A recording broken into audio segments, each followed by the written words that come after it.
সম্মানিত আবাদপ্রেমী বন্ধুরা, আজকে আমি মূলত আলোচনা করব শশা গাছের শুকনো দশা রোগ কীভাবে কন্ট্রোল করব।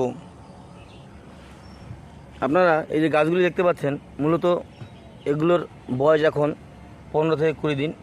তো এই সময় যেহেতু শীতকালীন একটি ফসল, একটি বিশেষ ছত্রাকের আক্রমণ ঘটে গোড়া পচে যাওয়া এবং পাতার মধ্যে।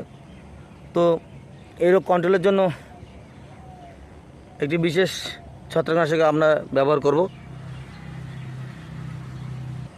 এই জন্য আপনারা এই স্প্রিন্ট ব্যবহার করতে পারেন।